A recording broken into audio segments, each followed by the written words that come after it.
So around now it's St. Patrick's Day here in Ireland. So it is.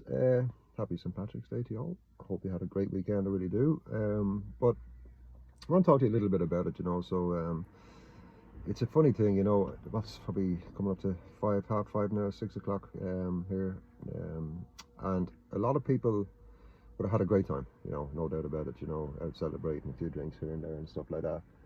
And around now, and same like on a Sunday evening as well, after a weekend of, I suppose, distraction and disassociation, we start to go into what we call a level of doom and gloom, having to think about going back to work tomorrow. And it's a very, very familiar feeling. It goes right back, especially for me anyway. I don't really feel it because I have the best job in the world, to be honest with you. But if I was working in a 9 to 5, I'd certainly feel it. But it goes right back to, those younger years when you were the weekend was over and you had another week of school again, and the thoughts of it, going back into the jungle and all that sort of stuff, sitting in a room full of authority and all that. And it's not too much different now, if you're working for somebody, or you're sitting in an office or whatever it is, you're sort of supervised and you have an authority over you and stuff like that. So all about now, around this time, half 5, 6, 7, people start to go into a level of a bit of depression, probably watch a few things on TV or whatever, maybe a glass of wine or two or a drink or two, whatever, and then go to bed and then go up tomorrow and then just repeat the whole process once again. And the problem with it is this.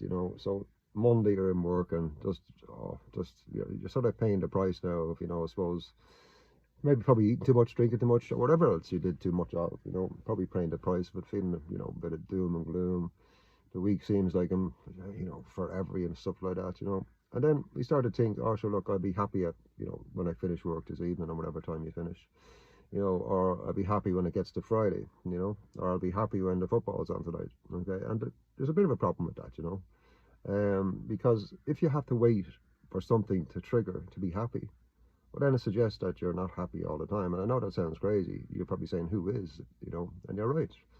This is my whole point of what I'm saying to you. People get happiness from triggers like the football is on, or I'm going to have to watch my son play tonight or whatever, or something is on Netflix tonight or whatever it is. So we have to sort of wait to be happy, and there's a problem with that, because what it means is, well, in the meantime we're not really happy. We're just getting through the day, we're just putting our head down, trying to avoid getting into confrontation with people, trying to stay away out of the boss's eye and all that sort of stuff, and it's just a bit of a stressful situation. And I talk about this quite a lot, because if you have to wait for something to happy, it suggests you're not happy. If you have to wait for something else to make you happy, well, then it suggests that you're not happy inside. You're not enough inside and stuff like that. So I always talk about this, Sunday evening stuff like that. Because I had a horrific schooling. I had social anxiety. I was beaten stupid by Christian brothers and all that. So I was being bullied as well for many years. So the thoughts, I used to feel sick on a Sunday evening. The thoughts of going to school again, wanted to cry. It's only so many times you can try and put a sickie in, and back in my day you didn't really get away with them. So if that's you, it really comes down to what I call emotional value. Now you're probably going, well, sure, I have a great life. I've got 3 cars and a nice house and lovely children, partner and all that, and that's fine. But that's outside of you again. Again, it's outside of you. My lovely BMW, whatever it is, on my, I'm going on holiday next weekend. Again, it's things outside of you that make you happy, which suggests that in the meantime, well, you're not happy. And it comes down to what we call low emotional value, and it affects virtually everybody, some level. You get the odd small, very small percentage that just seem to be happy all the time, or maybe it's just a mass they wear of happiness. And what it comes down to is our initial programming. You really have to start to understand, in order to get out of a situation, in order to change how you feel, you have to really go back and understand, well, how did I end up feeling this way in the first place? Because the day you were born, you were perfect. I'm sure you'd agree with that, right? The day you were born, you took your first breath. You hadn't experienced anything. But would you believe that the next 6, 7 years after your first breath was your foundation of who you'd be for the rest of your life?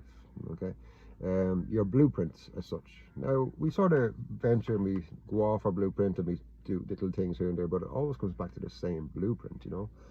And if you take away all these distractions on the outside, the football, the car, the holidays, the wife, the children, the money, the food, whatever it is that makes you happy on the outside, if you actually said they were gone completely, ask yourself, are you happy? And probably people go, yeah, I'm happy, but if I asked you why, you'd probably go, oh, I have a beautiful son. No, I'm saying take everything away outside. You know, just imagine, just close your eyes and it's just you. Are you happy? And if you're really honest with yourself, you're probably going to say no. Okay, and that's not your fault, but it goes right back to this initial programming, you know. And it's not to blame anybody, but the people who damage us most in life can be our parents, you know, because they were damaged most in their life by their parents, and it's generational trauma that's handed down, handed down, handed down. I deal with it all the time in the clinic, you know. And it's the foundation of lots of different problems like addiction, you know, whether it's addicted to food, you know, whether it's addicted to, you know, drugs or alcohol, gambling, or addicted to pornography or social media. All addictions are the same. They have the same objective, to soothe, okay? So if you have a bottle of wine most nights, well then you're soothing the emotional stress that you're normally in. If you smoke a joint of weed, well, same thing. If you take cocaine at the weekends, you get a value in yourself that's not real. It's false. It's temporary, you know, and you have to keep taking more and more and more to keep that value up, you know, until you stop taking it, and then you go back to where you normally are, stuff like that, you know. So what I'm trying to say to you is, probably in a long-winded way, I suppose, is if you have any struggles with your confidence, if you have any struggles with addiction, you know, if you have struggles with your weight or drinking, gambling, coke, weed, whatever it is, you know, you have to go to the source of the issue. You have to go to the source of why. So some people out there, you know, doing what I do, they sort of focus on the symptom, you know, they do work to take away the cocaine. Okay, so, you know, hypnotize them to not buy it anymore, and that's to me is just wrong. You know, I have lots of people come to me for cocaine addiction, weed addiction, all these different addictions, right? And it's secondary. Like the cocaine is secondary, the alcohol is secondary, you know, the gambling is secondary, the weed and all that. It's all secondary, because what's first is why. You know, so if you're in some sort of emotional hurt or pain or trauma from the past, well then you soothe, whether it's with food, whether it's with wine, or whatever it is. And that's the first port of call in the clinic I work in, the Drogheda Medical Clinic, you know, is to remove the past, basically. It's the most beautiful thing you can do, not just for your mental health, but your physical health. It's incredible, you know. And I know I'm living proof of it, you know. I was really in a bad way as a child, you know. I mean, I had social anxiety, had depression I didn't know I had, but I had. I felt useless, I felt worthless. I couldn't speak to people because I never felt that anything I would say would be important, you know, and it'd be just, yeah, I mean, I'd be just proving to people how bad I was, you know, stuff like that. And now I live a completely different life, you know. So what I'm trying to say, folks, if you really, really are struggling out there, you know, with your mental health, with your confidence, with depression, with hurt, with anger, unfairness, injustice, rejection, you know, if you've been in a relationship and, you know, something happened and you've been rejected out of it and you're still living in heartache, I mean, that all can be resolved really, really easily, funny enough, you know, because the first 6-7 years of life goes into the subconscious mind, the emotional mind. Around the age of 7 or 8, the conscious mind comes in, which is, it's too late. The job is done. You're already programmed to be who you'll be for the rest of your life, you know. And so when I see my clients in the clinic, you know, we take it seriously. You know, every time I have a client in, we'll always test to see if they hypnotized. You know, well over 95% of people are hypnotized the very first visit because of the process we use. You know, I'm extremely experienced in what I do. So therefore, you know, we work in truth and honesty. So you're assured to get the best possible service with myself. You know, I'm doing this a long time. I'm probably one of the most experienced in the country at what I do, you know, and because I have the reference to it, you know. When somebody says to me, I don't feel good enough, I know what that used to feel like. You know, when they say I have addiction, I know what that used to feel like, you know. So I can understand people at that level. So, sorry, long-winded, but it's Patrick's evening, and if you're really feeling like you're taking a nosedive, just, you know, just another week of this crap and all this, and just struggling, just help. That's all I'm trying to say to you. Just help out there, you know. Anyway, I won't go on any longer.